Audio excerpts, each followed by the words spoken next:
It's outrageous that the Chinese Communist Party power to suppress free speech extends beyond their own country's borders, but to California's Senate Democrat leadership. This is an alarming interference with our legislative process by a foreign power that has silenced the voices of human rights.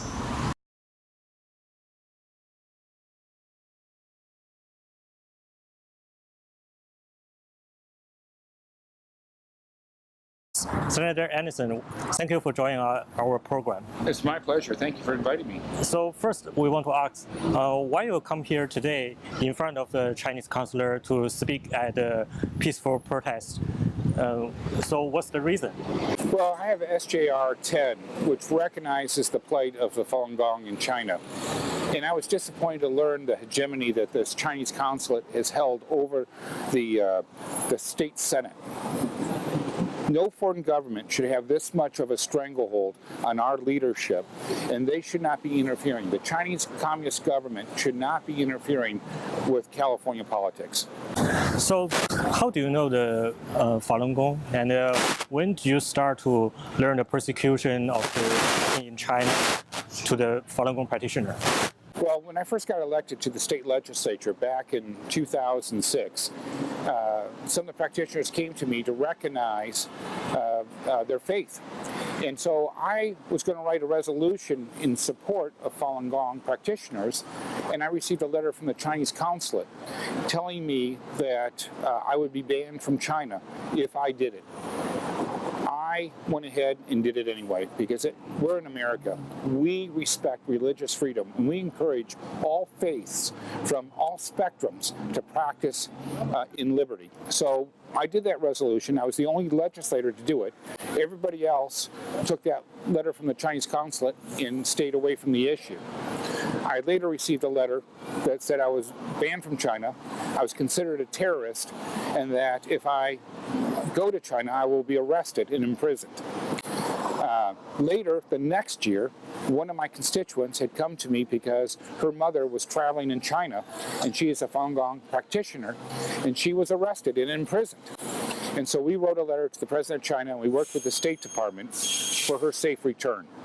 This has been a very important issue to me because I believe that in religious liberty, and I think that that is a California value and an American value, and I will always fight for those persecuted for their religious faith around the world.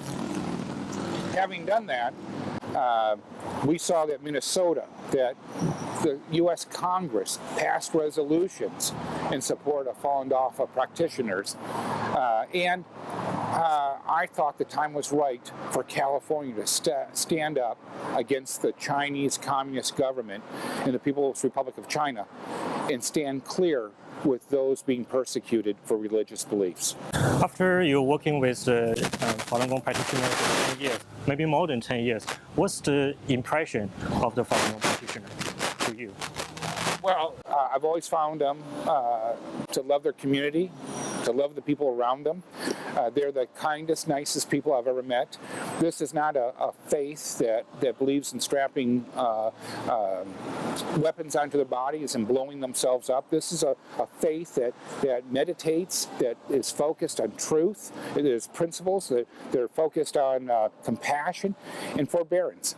These are all great principles in that faith makes for great Americans. So what's the resolution SJR 10? What's the content? Well, SJR 10 does three principal things. One, it recognizes what Falun Gong stands for, the principles, and that it's a meditative faith. The second thing it does is it recognizes 18 years of peaceful resistance to the persecution in China. And third, it recognizes Congress's House Resolution 343 and how important that is. That's primarily all it does, and yet we're having difficulties having it heard on the Senate floor.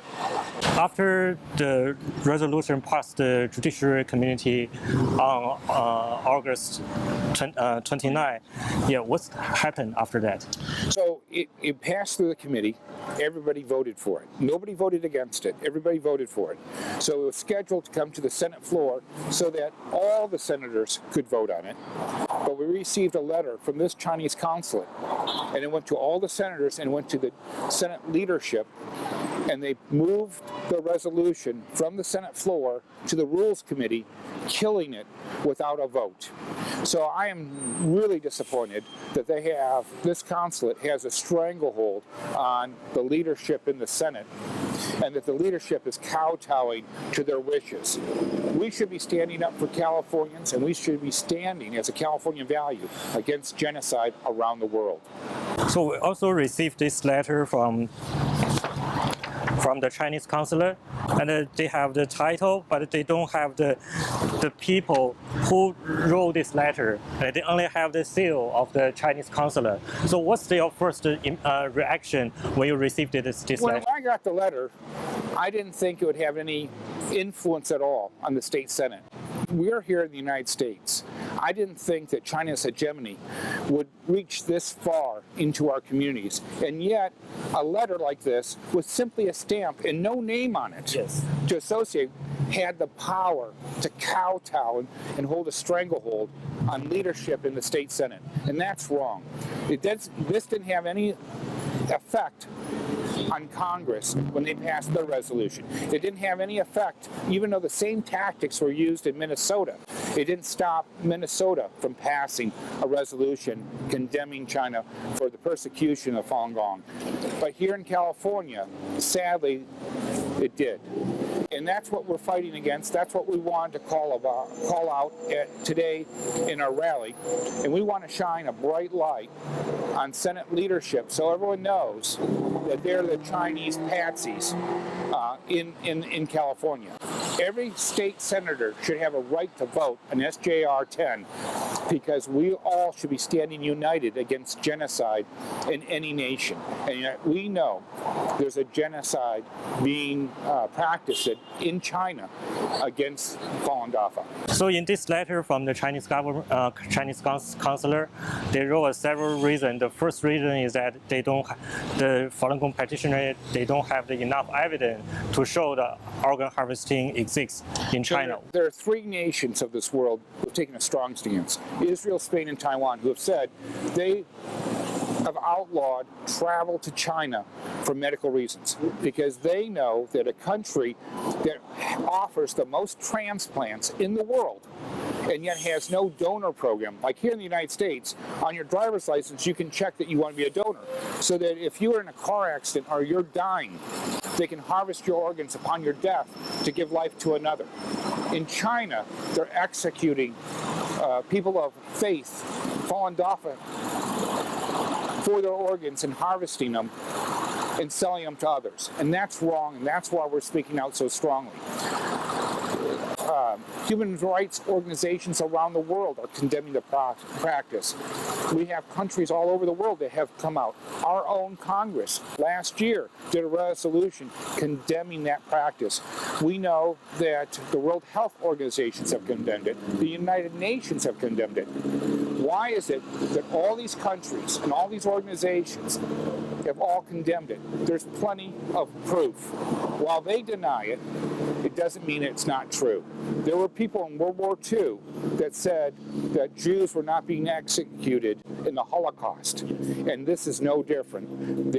Germany denied it, and yet it was true. China is doing it today, and it's true. And so we have to stand together to put a bright light on that practice so it will be stopped. They wrote the second reason is that if the California Senate passed the resolution, they will seriously affect the relationship between the Chinese and California. And they even affect the tourism business. The students come to California to study. What's your opinion? Well, there's two things to consider. If tourists are coming here and bringing this type of persecution to our country, we don't want them. We don't value money over people. I value people first. I'm more concerned about human life and having people executed so their body parts can be sold on the open market and transplanted than I am about profiteering from China. So this practice, if they cannot come to strong relations with us on human rights, an agreement with us on human rights, then I don't want to do business with them. So I'm okay with us not doing business. I don't think that's the case. I think we'll continue to do business. I think we'll just simply stop the practice of harvesting body parts from people of faith. After the U.S. Congress passed the resolution in 2016, what do you think the California legislature should do in this year or maybe in the next year? 17 Democrat Congress people, men and women, all voted in support, and they co-authored the resolution. So I'm encouraging my colleagues in the Senate, because these are the same congressmen that represent them. And we all represent the same constituents. My congressman's Duncan Hunter. He voted for it. Duncan Hunter and I share the same voters.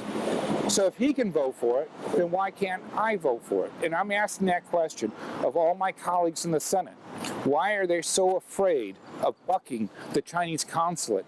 Why does the Chinese Consulate have so much control over what they do when they don't have control over their congressmen? We should look to our congressmen for that leadership and show the same leadership that will stand up against the Chinese the Chinese Communist government in their execution of Falun Gong practitioners. So we need to follow Congress in this and show the same leadership. And so that's what I'm trying to do. I'm trying to point out to them that their congressman can support it. Why can't they support it? What's your next step after the resolution be tabled by the... We're not going to stop until we get peace. There's not going to be any peace until we get justice on the Senate floor. And that means every resolution that comes to the Senate floor, I'm going to amend it with SJR 10 language so that the leadership will have to continue to table and table and table every one of these resolutions until our voice is heard. Until everybody who is standing out in the streets at the rally today, until their voices are heard.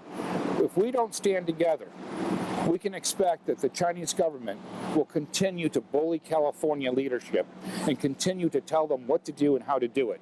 We've got to stand up to those bullies, and we've got to say we will not allow this genocide to continue. What do you want to say to the public when they hear this incident? What they can do?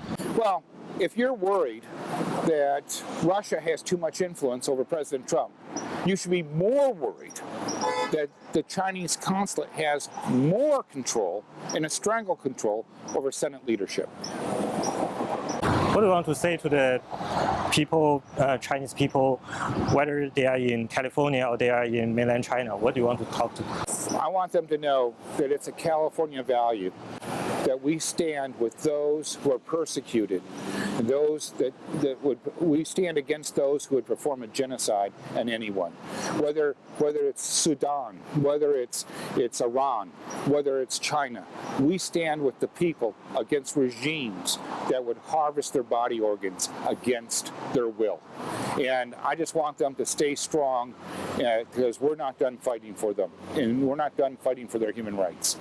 Then the last question, what do we want to talk to the people behind this building? What do you want to say? They may have a stranglehold on Senate leadership today, but the people that are out here, our voices will be heard. And the people of California are stronger than the Chinese government in California. And while they may have won this first battle, they have not won the war. Because as we bring more attention to the stranglehold that they have on leadership, they will lose their grip. Because the people of California are going to stand up and speak. And when we speak, the Senate listens. Thank you for joining us. Thank you. My pleasure. Thank you.